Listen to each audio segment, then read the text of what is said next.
Hello everyone, welcome again in our YouTube channel. पिछले session में हमने साउंड्स टू सेंटेंसेस की बात की थी. आई होप आपने बहुत अच्छे से उसको देखा है, उसे समझा है. अब काइंड्स ऑफ सेंटेंसेस की बात इस लेसन में हम करेंगे. साउंड्स से सेंटेंसेस की जो हमारी यात्रा थी वहाँ पे सेंटेंस के बारे में आपने जाना. अब सेंटेंस के काइंड्स के बारे में, टाइप्स के बारे में जानते हैं. जब हम वाक्यों के प्रकार की बात करते हैं तो हम इन्हें दो तरह से जानते हैं. हमने एक लेसन सेंटेंस एलिमेंट्स लिया था, उसमें हमने टाइप्स ऑफ सेंटेंसेस की बात की थी. वहाँ टाइप्स ऑफ सेंटेंसेस स्ट्रक्चर के आधार पर, यहाँ kinds of sentences classified bye their functions, purpose and thoughts they express. इस प्रकार से जब हम वाक्यों के प्रकार की बात करते हैं तो हमारे पास 5 प्रकार के ऐसे इंग्लिश सेंटेंस हैं. अब ये 5 प्रकार के कौन कौन से सेंटेंसेस हैं जिन्हें हम फंक्शन या पर्पस के आधार पर आइडेंटिफाई करते हैं, इस पूरे वीडियो लेसन में हम उसकी बात करने जा रहे हैं. अब ये इसमें पहला जो प्रकार है उसे हम कहते हैं डिक्लेरेटिव सेंटेंसेस या स्टेटमेंट्स भी कहा जाता है.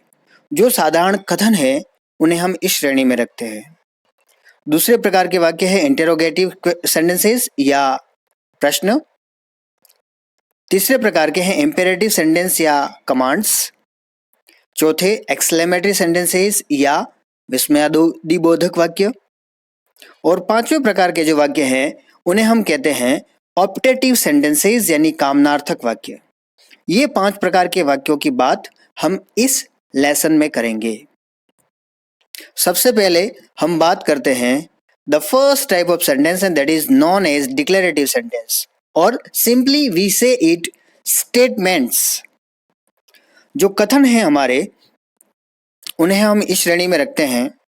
और इस प्रकार के वाक्य जो हैं, अब आप जब भी पांचों प्रकार के वाक्यों की हम बात करेंगे वहां पर वाक्यों की शुरुआत कैसे होती है और अंत में कौन सा पंक्चुएशन मार्क लगता है उसे आप बड़े ध्यान से देखना.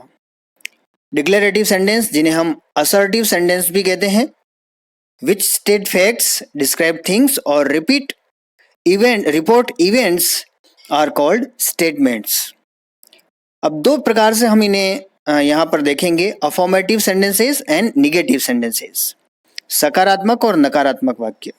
डिक्लेरेटिव सेंटेंस जब सकारात्मक है उसका पैटर्न होगा सब्जेक्ट वर्ब ऑब्जेक्ट, नकारात्मक है उसमें नॉट का प्रयोग होगा. फर्स्ट सेंटेंस देखिए आप, my friend has gone to the USA. यहाँ पे माई फ्रेंड सब्जेक्ट है, हैज गॉन वर्ब है, टू द यूएसए एडवर्बियल है और लास्ट में फुल स्टॉप लगा है. निगेटिव देखिए, I do not live here, तो नॉट निगेटिव सेंटेंस बनाने के लिए नॉट आता है. Second sentence, the sun rises in the east and the man is not a thief. Third one, Mrs Mehta teaches us science, he hasn't appeared yet. Negative में Mrs Mehta subject है, teaches verb है, us science objects हैं. He hasn't appeared yet में hasn't में not negative बता रहा है. तो इस प्रकार के दोनों कॉलम्स में आप अफर्मेटिव और निगेटिव सेंटेंसेस देखेंगे. ये दोनों ही प्रकार के वाक्य डिक्लेरेटिव सेंटेंस कहलाते हैं. क्यों, किसे कहते हैं डिक्लेरेटिव सेंटेंस? ऐसे वाक्य जो तथ्य बताए, किसी इवेंट को रिपोर्ट करे, शुरू में सब्जेक्ट आए, अंत में फुल स्टॉप आए, ऐसे वाक्य आपके डिक्लेरेटिव सेंटेंसेस कहलाते हैं. अब इनको आप कंपैरेटिवली दूसरे वाक्यों से देखना. Now the second type of sentence that is known as interrogative sentences यानी कि प्रश्नवाचक वाक्य. क्या आप जानते हैं अंग्रेजी में प्रश्न कैसे बनाए जाते हैं? हिंदी में आप क्या कर रहे हो, क्या तुम जानते हो, अरे उसने क्या कर दिया, ये प्रश्न बन गए. लेकिन इंग्लिश में प्रश्न कैसे बना है पता है आपको? अंग्रेजी में प्रश्न बनाने का एक ही तरीका है. आप क्या करो, सब्जेक्ट से पहले हेल्पिंग वर्ब ले आओ. यहाँ हम दो प्रकार से प्रश्नों को बनाना सीखेंगे, लेकिन उसमें तरीका वही है. First one, with the help of a helping verb. अगर यहाँ पर सेंटेंस होता यू आर ऑल राइट तो एक डिक्लेरेटिव सेंटेंस था, लेकिन आर हेल्पिंग वर्ब को यू से पहले ले आए, आर यू ऑल राइट एक प्रश्न बन गया. डू यू लाइक म्यूजिक एक क्वेश्चन है. अगर ये डू नहीं होता यहाँ पे तो वो एक डिक्लेरेटिव सेंटेंस होता. मे आई लीव नाउ क्वेश्चन है। अब आप यहाँ पे देखिए प्रत्येक वाक्य की शुरुआत हेल्पिंग वर्ब से हो रही है। Are, do, may, has helping verbs है। और प्रश्न का अंत देखिए कौन सा पंक्चुएशन मार्क आ रहा है। डिक्लेरेटिव सेंटेंस के एंड में फुल स्टॉप था, यहाँ पे क्या आ रहा है, यहाँ पर सेंटेंस के एंड में क्वेश्चन मार्क आ रहा है ना। अब देखिए दूसरे प्रकार से जो प्रश्न बनाते हैं यहाँ पे, with the help of WH words. WH words कौन से हैं? What, why, when, who, whom, whose, how much, how many. First one, which game do you play, which से शुरू हो रहा है, एक WH वर्ड है। लेकिन आप देखिए चाहे वो WH वर्ड से शुरू हो रहा है, where is he coming from, where WH word है।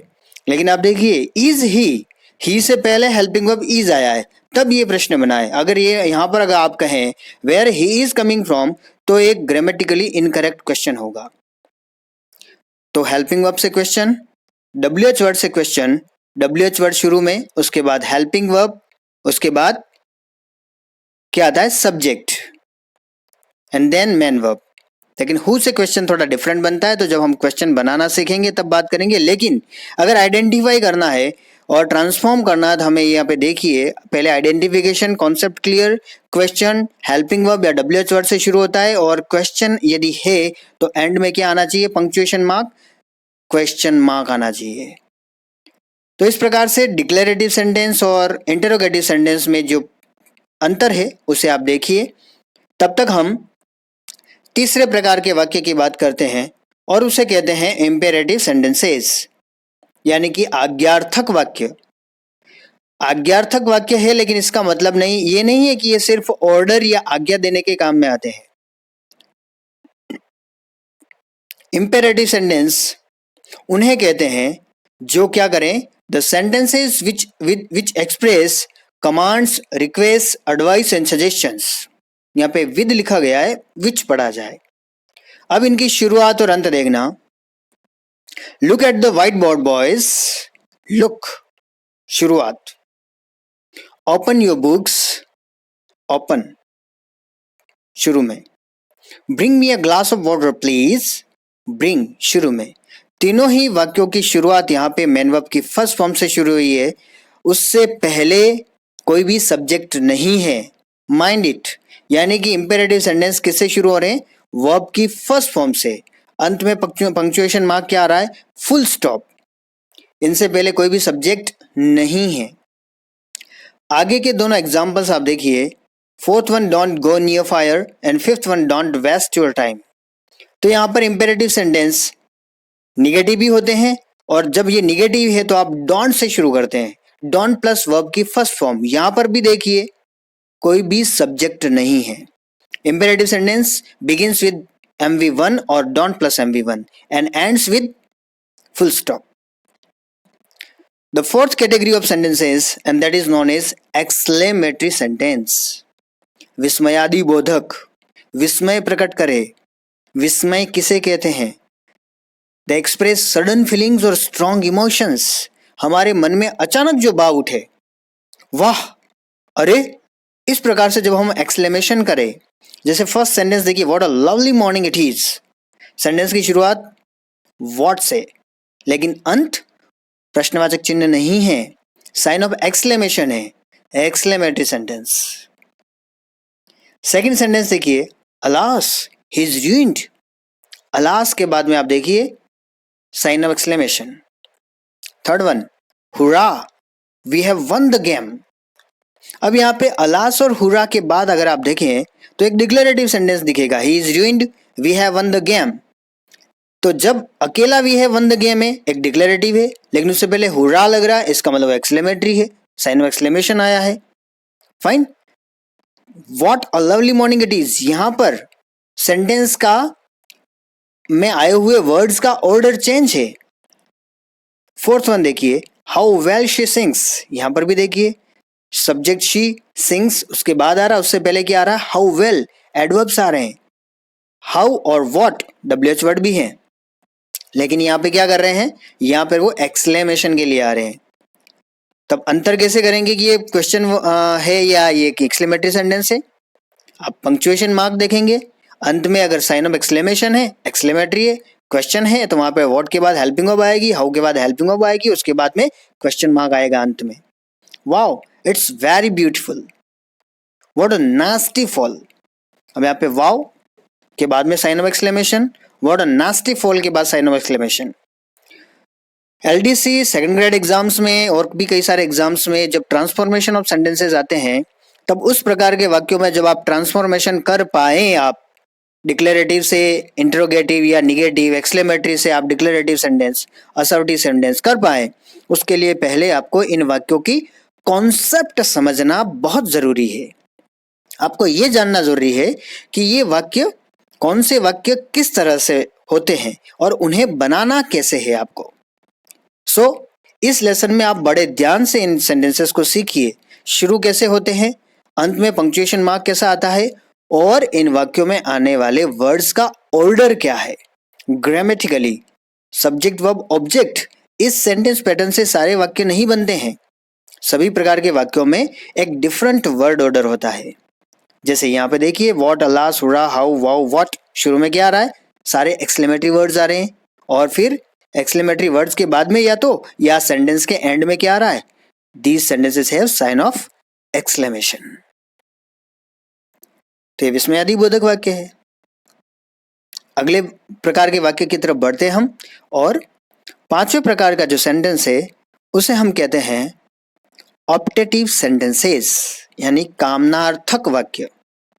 जिन वाक्यों से कामना की जाए, और कामना के साथ साथ और क्या किए जाए, द एक्सप्रेस विश, ब्लेसिंग्स, कर्स और प्रेयर, यानी ये कामना करते हैं, आशीर्वाद देने के काम में आते हैं, अभिशाप देने या प्रार्थना करने के लिए इन वाक्यों का प्रयोग किया जाता है। अब इस वाक्य में आने वाले शब्दों का क्रम क्या होगा, अंत कैसे होता है, शुरुआत कैसे होती है, इसके बारे में आप देखिए आगे एग्जाम्पल्स के through. The first example in front of you is may you leave long.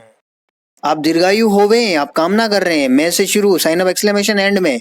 अब देखिए, मैं के बाद क्या आ रहा है, यू, सेकंड पर्सन। अब मे आई कम इन सर एक क्वेश्चन है, जब आप परमिशन मांगते हैं, लेकिन जब मैं यहाँ पे आया और एंड में साइन ऑफ एक्सक्लेमेशन है, वो एक विश है, optative sentence. May God pour on you his choicest blessings, may से शुरू, एंड में साइन ऑफ एक्सक्लेमेशन। ओके, तो अधिकांश वाक्य ऑप्टेटिव सेंटेंस में मॉडल से शुरू होते हैं और अंत में साइन ऑफ एक्सक्लेमेशन है। Would that my friend were here, काश मेरा दोस्त यहाँ पे होता।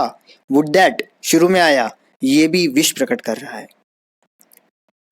ओ that I were a free man, काश मैं एक आजाद व्यक्ति होता। ओ दैट भी यहाँ पर विश प्रकट कर रहा है। अब इनका अंत देखिए कि अंत में क्या आ रहा है, साइन ऑफ एक्सक्लेमेशन। हमने पांच प्रकार के वाक्यों की बात की, वहां पांचों प्रकार के वाक्यों में हमें जिस बात पर गौर करना है वो ये है, उनकी शुरुआत कैसे होती है, उस सेंटेंस में आने वाले वर्ड्स के ऑर्डर क्या है, और अंत में पंक्चुएशन मार्क क्या है। दो प्रकार के वाक्य ऐसे हैं जिनके अंत में फुल स्टॉप आ रहा है, डिक्लेरेटिव सेंटेंस और इंपेरेटिव सेंटेंस। एक प्रकार का वाक्य है जहाँ पे प्रश्नवाचक चिन्ह है, इंटरोगेटिव सेंटेंस, चाहे वो हेल्पिंग वर्ब से चाहे डब्ल्यूएच वर्ड से। और दो प्रकार के वाक्य हैं जिनमें या जिनके अंत में साइन ऑफ एक्सक्लेमेशन आता है। लेकिन सभी प्रकार के वाक्यों में वर्ड ऑर्डर डिफरेंट है और उसे आप जरूर समझें। डिक्लेरेटिव में सब्जेक्ट वर्ब ऑब्जेक्ट का पैटर्न होता है, क्वेश्चन में हेल्पिंग वर्ब सब्जेक्ट से पहले आ जाती है, इंपेरेटिव में सब्जेक्ट होता ही नहीं है वर्ब के फर्स्ट फॉर्म या डोंट प्लस फर्स्ट फॉर्म से, एक्सक्लेमेटरी में आपका एक्सक्लेमेटरी वर्ड्स आते हैं, और व्हाट और हाउ डब्ल्यूएच वर्ड भी वहां पे एक्सक्लेमेशन काम आते हैं, और ऑप्टेटिव में मैं शुरू में आता है और अंत में साइन ऑफ एक्सक्लेमेशन आता है। इन पांच प्रकार के वाक्यों की बात यहां पर की। अब हम इसके बाद में बात करेंगे, अभी तक जितने भी टॉपिक्स हमने पढ़े हैं उनमें आपने कितना समझा है, उसकी हम क्विज लेंगे। आप अभी तक जितने भी वीडियो लेसन्स हमने जारी किए हैं यूट्यूब पे, उसे काफ़ी अच्छे से आपने अपना लाइक भी दिया है, सब्सक्राइब भी किया है और कमेंट्स भी किए हैं, शेयर भी किया है आपने। तो प्लीज़ आप इन सब चीज़ों को शेयर करते रहें अपने दोस्तों के साथ में, ज़रूरतमंदों के साथ में। हम आगे से आगे आपको नया नया मैटर देते जाएंगे। बेसिक इंग्लिश अगर किसी व्यक्ति की कंप्लीट है, जैसे कहा जाता है कि अगर किसी व्यक्ति की प्राइमरी एजुकेशन बहुत अच्छी हुई है तो उसे आगे की एजुकेशन में कई सारी चीज़ों को सीखने में दिक्कत नहीं होती है। वैसे ही आप समझ लीजिए अभी जो वीडियो लेसन आ रहे हैं सारे के सारे आपकी प्राइमरी एजुकेशन है, उसके साथ साथ आपको तैयार किया जा रहा है कि आगे आने वाले जो इंग्लिश के डिफिकल्ट टॉपिक्स हैं जहां आप कंफ्यूज होते हैं उनको आप जब स्टेप बाय स्टेप पहली सीढ़ी से अंतिम सीढ़ी तक पहुंचते हैं अगर तो कठिनाई नहीं आएगी, लेकिन जिस सीधा आप जंप करेंगे 10वीं सीढ़ी पे तो निश्चित रूप से आपको परेशानी आएगी। तो हम सीढ़ी दर सीढ़ी आगे बढ़ रहे हैं। प्लीज आपकी एक ड्यूटी है, इसे लाइक कीजिए, सब्सक्राइब कीजिए और अपने दोस्तों के साथ खूब शेयर कीजिए। जितने ज़्यादा शेयर्स होंगे, जितने साथ ज़्यादा सब्सक्राइबर होंगे, मोटिवेशन ज़्यादा मिलेगा हमें। अब हम आपके नॉलेज को थोड़ा यहाँ पे टेस्ट कर लेते हैं। किसके थ्रू? क्विज के through. Are you guys ready? First question, हमने जो पहला अपना पिछला लेसन लिया था साउंड्स टू सेंटेंसेस, उनमें कुछ चीजें पढ़ी थी। How many sounds are there in English language? Do you remember that? 26, 24, 44 और 20? कितने साउंड्स है इंग्लिश लैंग्वेज में? क्या आपको याद है? 26 लेटर्स है, 24 कॉन्सोनेंट साउंड्स है, 20 वाउल साउंड्स है, टोटल 44 साउंड्स है। C option is correct. Question number 2, AEIOUR ये 5 क्या है? बचपन से पढ़ते आ रहे हैं, it's not very difficult thing, but फिर भी यहाँ पे 2 ऑप्शन आपको थोड़े से ऐसा कर सकते हैं। ये कॉन्सोनेंट्स नहीं है, फाउनिम्स नहीं है, वावल साउंड्स है या वावल लेटर्स है? तो वावल साउंड्स तो हमारे पास कितनी है? 20। ये क्या है? Vowel letters. Again the option C is correct. Third question, phrase is पढ़ा है आपने अच्छे से, पता होगा, याद होगा आपको। नहीं याद है तो फिर से वीडियो लेसन उसको पुनः देखिए अगर पहले नहीं देखा है तो। A, a type of sound. B, a group of letters. C, a group of words without a subject and predicate.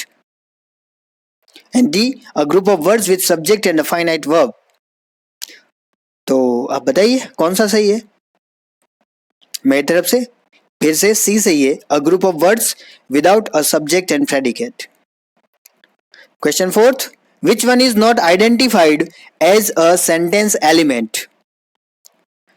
हमने सेंटेंस एलिमेंट्स नाम का एक वीडियो लेसन लिया था, वहां पे हमने इसकी पूरी बात की कि 5 प्रकार के सेंटेंस एलिमेंट्स हैं। आपको बताना है कि इन 4 ऑप्शन में से कौन सा उसमें से नहीं है, सब्जेक्ट, वर्ब, एडजेक्टिव या कॉम्प्लीमेंट।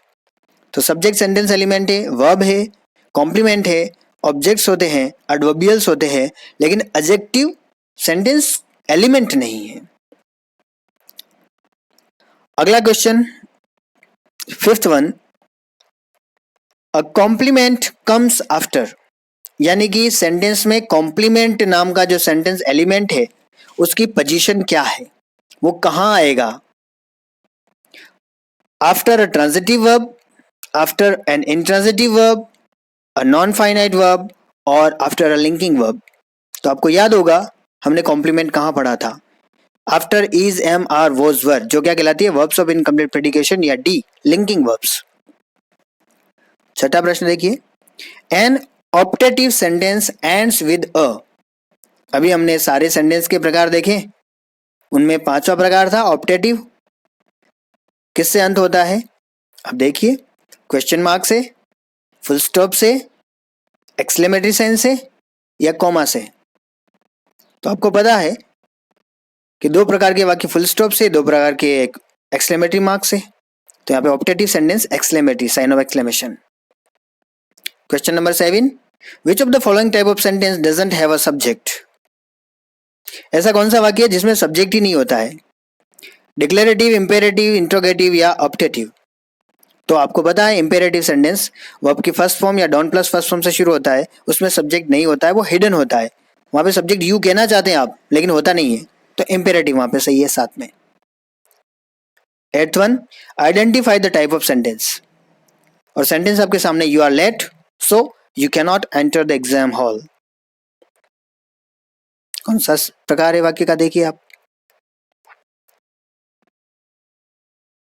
यहाँ पे सो कंजंक्शन, उससे पहले एक क्लोज, उसके बाद दूसरा क्लोज,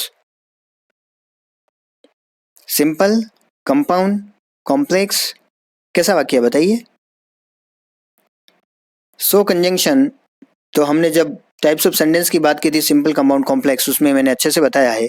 ये एक कंपाउंड सेंटेंस है। Next question, having completed the task he felt relieved is a, ये वाक्य कैसा है? सिंपल है, कंपाउंड है, कॉम्प्लेक्स है या मिक्स्ड है? मिक्स्ड में कौन होता है? कंपाउंड कॉम्प्लेक्स दोनों। हैविंग कंप्लीटेड द टास्क, तो ऐसा वाक्य जहां पर एक ही सब्जेक्ट और एक ही फाइनाइट वर्ब होती है वो एक सिंपल सेंटेंस होता है। यहाँ पे हैविंग कंप्लीटेड द टास्क एक परफेक्ट पार्टिसिपल है। हैविंग कंप्लीटेड, वहां पे सिर्फ एक ही फाइनाइट वर्ब है फेल्ट, इसलिए ये एक सिंपल सेंटेंस है। 10th, in a sentence object comes, किसी वाक्य में ऑब्जेक्ट कहाँ होता है? जानते हैं आप, और आप जो जानते हैं वो जानते हैं कि वाक्य के अंत में, लेकिन ऐसा नहीं है। ऑब्जेक्ट अगर एक्सपांशन हुआ सेंटेंस का तो एंड में नहीं आएगा, वो after the main verb. Option C is correct, after the main verb.